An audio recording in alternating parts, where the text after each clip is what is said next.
Man, if I had hair, I'd be pulling it out. These are tough times. Massively in debt. I had to fire Carl last episode. I hope that was the right decision. I liked Carl. I really did.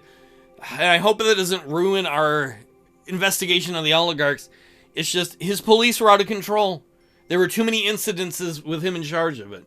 What do we got going on? Fund youth group? Political youth group? That's almost for sure going to be a no. 2, we could fund the young red youth or the young swords? No, we're not doing either of those. In fact, recently, they've been more peaceful. So no, we're definitely not spending any money on that. Fair luxury tax? The Fair Luxury Tax Act. In an endeavor to enhance the equity of the taxation system and augment tax revenues, the Grand National Assembly introduces the it means we're going to put a luxury tax on things. A 15% tax on luxury goods as categorized by the Ministry of the Economy. Things like fur, jewelry, sports cars, yachts, and private planes. Man, maybe I should have taken that free sports car when I had a chance. And a 10% estate tax on the purchase, sale, and property transfer, particularly in cases of inheritance. Not everybody's going to love this, but this will bring in some more money and hopefully won't be too unpopular. Signed. All right, we're at -2. Let's see the news. Come on, radical. Oh. Luxury is now taxable. The Assembly has signed an amendment known as the Fair Luxury Tax, says the Wholesaler Post. You know it. I know it. We saw it signed. This bold choice seeks to impose a tax hike on personal items. Yeah. You know, it's what we had to do. Oh, they're complaining about us stealing hard-earned money. Yeah, I don't know. It's in between. We're increasing the price of luxury goods because of the tax. That's not going to be great for the economy, but it is good for the government. It's mostly going to affect rich people. The next one I don't want to look at. Alcohol tax. No, but delicious alcohols. The Grand National Assembly wants to put a 20% tax on alcohol products. This is going to be exceedingly unpopular. For an unpopular president, it's like, man, I shot myself in the left foot. Let's go shoot myself in the right foot. Section 2 of the ATA promotes domestic industry by making local alcohol production destined for export exempt from the aforementioned taxation. Section 3 applies a 25% import tax on foreign alcohol imported from countries that do not currently have any trade regulations imposed on... Oh man, putting a tariff on that? I'm afraid that might make people unhappy. And might make other countries unhappy, but we're desperate for the money. I'm sorry, people. We might not win re-election on this one issue. If we were at a zero budget, I wouldn't do this. If we were at -1, maybe I wouldn't. But we're desperate for the money. I know it's going to be unpopular, justifiably. Here's some news, citizens of our country. You can make your own booze at home. All you need is something that has sugar in it and some yeast and a liquid. It's not going to be popular. Reign to put a lid on alcohol consumption. The Grand National Assembly has signed the alcohol... No, wait. Drunken, disorderly youths will learn quickly that their actions have consequences and will soon be paying a further 20% tax on all alcohol products in the country. Too bad I couldn't put a tax just at bars. Bars and concerts. Like, you could jack it way up there and people would pay it. Sometimes you gotta jack it. Reduced alcohol consumption is good for our national welfare, though. With the alcohol tax increased nationwide, the consumption and importation of alcoholic products has dropped significantly. This unexpected decrease in alcohol-related crime across the country has been welcomed by law enforcement and citizens alike. You know, one thing is this would probably help women a lot. One of the big reasons prohibition was passed in America was because of the support of women. During that time period, domestic violence in America was hugely out of control. I'm not saying there's not a problem today, but it was massively out of control. And it was very much tied into alcohol abuse by men.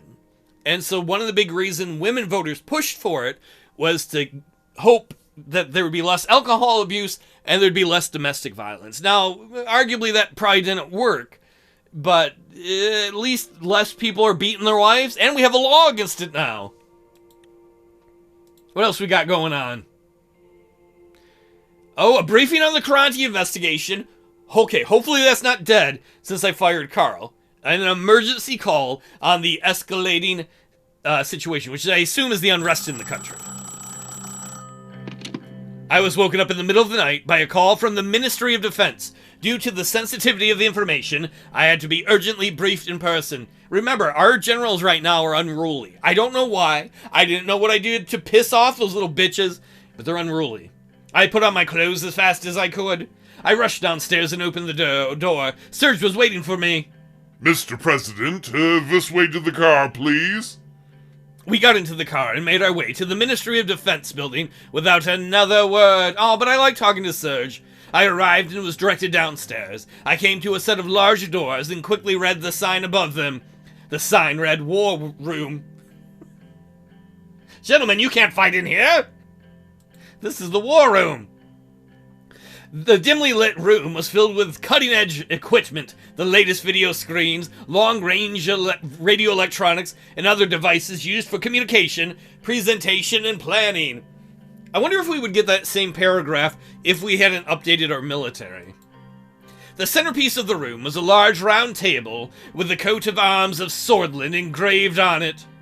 David, Lucien, Vulcan, and Iosif, otherwise known as Penis Head, were already in deep discussion. Mr. Lancier, I advise caution. Going to war wouldn't help anyone. We must maintain peace in Sordland and Eastern Macopa at all costs. What do you expect us to do? Sit around and do nothing? Is this about the airplane that wandered into our airspace? They're testing us. Iosif is probably right. We must respond immediately, otherwise they're gonna think I'm weak like a baby. What is going on here, numbnuts? Mr. President, thank you for coming in at this late hour.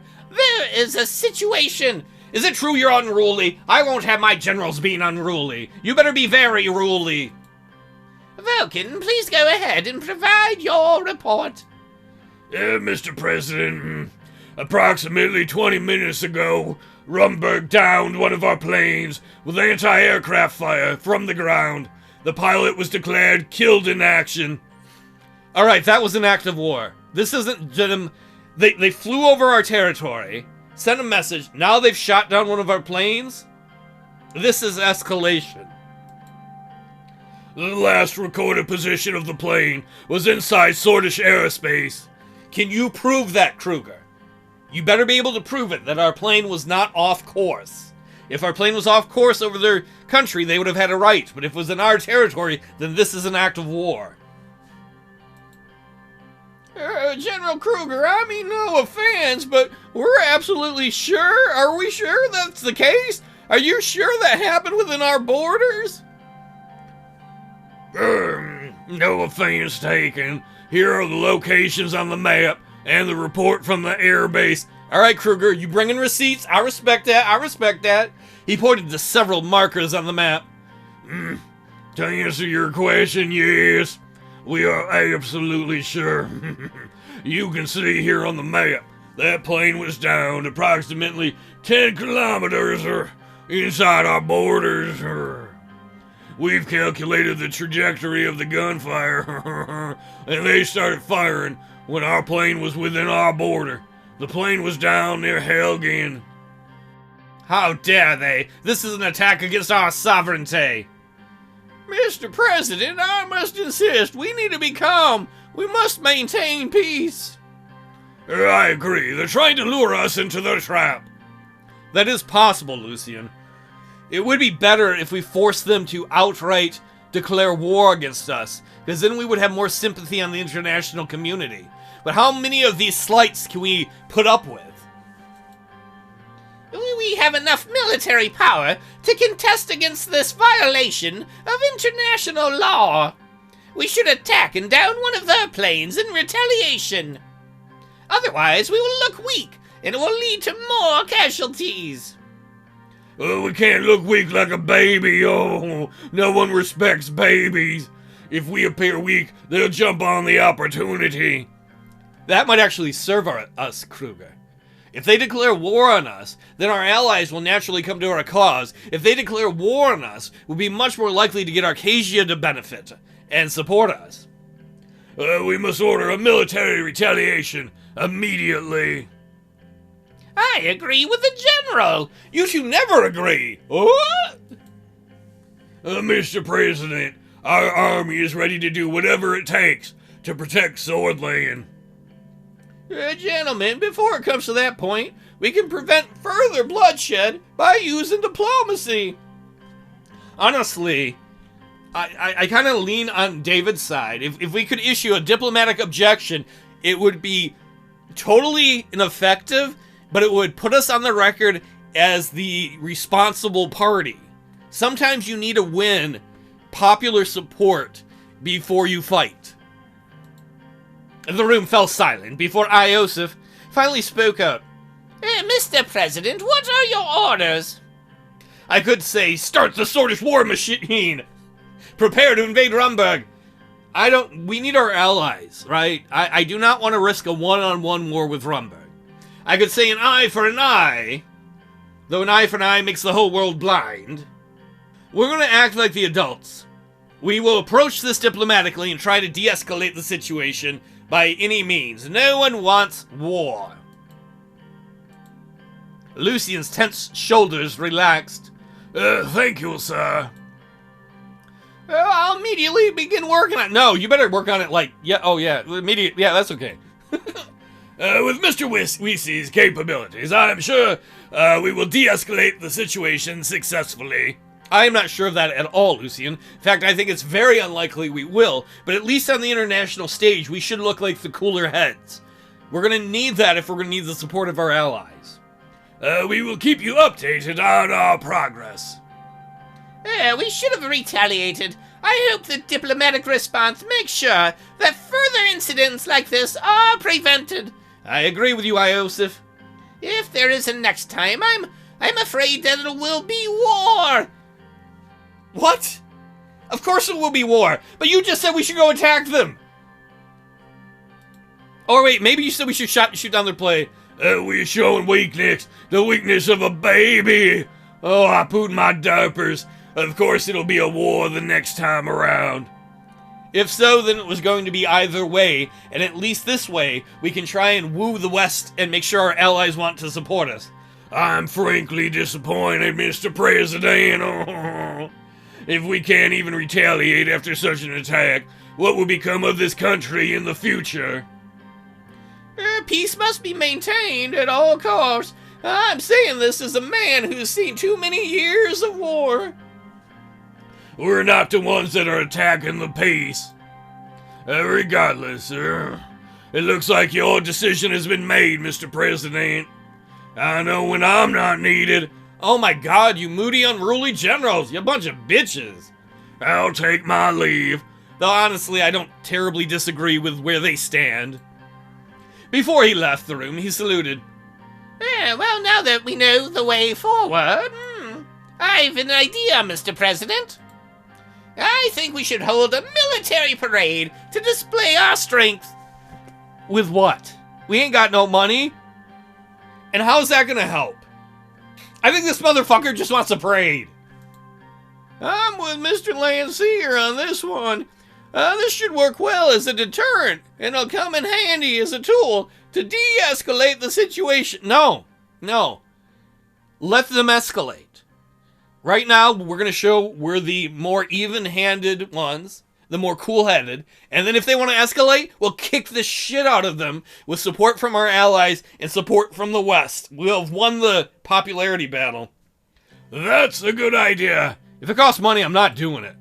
Simple and effective, without causing any ruckus. No.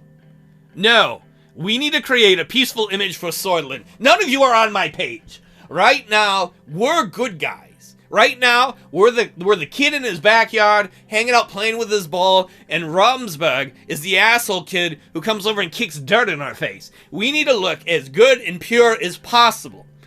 Because Rumburg, they're going to want a war no matter what, I think. They've shown they want that. Let them think we're weak. Let them escalate. If they want to back down now and have peace, great.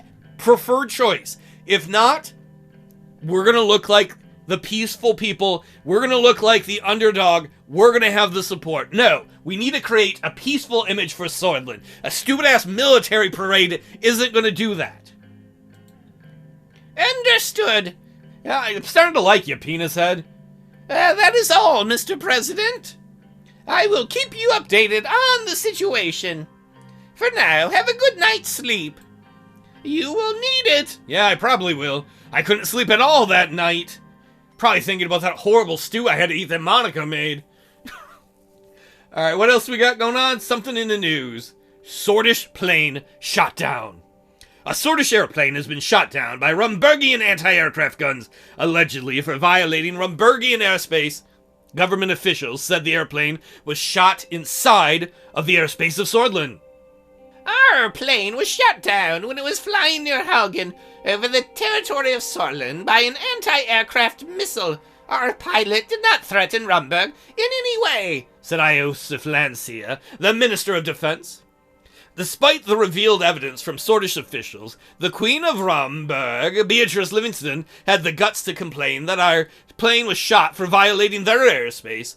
This is truly a heinous act, purposefully done by our rivals in the north. This tragic event will have severe consequences for the Sordland-Rumburg relations. I think we're going to have to come to the acceptance of the fact that there is a very, very strong chance there will be a war with Rumburg. And so we need to position ourselves on the chessboard of international diplomacy to look like the sympathetic party. And to actually be the sympathetic party, to be honest. What's Waylon got to say? Waylon raises concerns over Rumburg posturing amidst escalating tensions in the region. Waylon's president, Viktor Smolak, has issued a statement raising concerns about Rumburg's aggressive maneuvers, expressing unease over Rumburg's clandestine support for the Blutish Freedom Front. Smolak warns Sordland to stay vigilant. This warning comes on the heels of a recent aerial engagement between Sordland and Rumburg, further inflaming the already volatile atmosphere. See, the other thing, too, is if we shot down Rumburg's plane or attack them, there's a very strong chance people would blame us in their international community. Right now, all eyes is on Rumburg aggression, not on Sordland's stupidity. I mean, we're doing great. We're doing excellent. Next time, yeah, we'll do that next time. Briefing on the Marcel Caranti investigation. I was hoping they'd look after Tusk 2. Can we take down another oligarch? This would be the first one we took down with the law. The other one we took down by not bailing out his shitty company. We'll find out next time.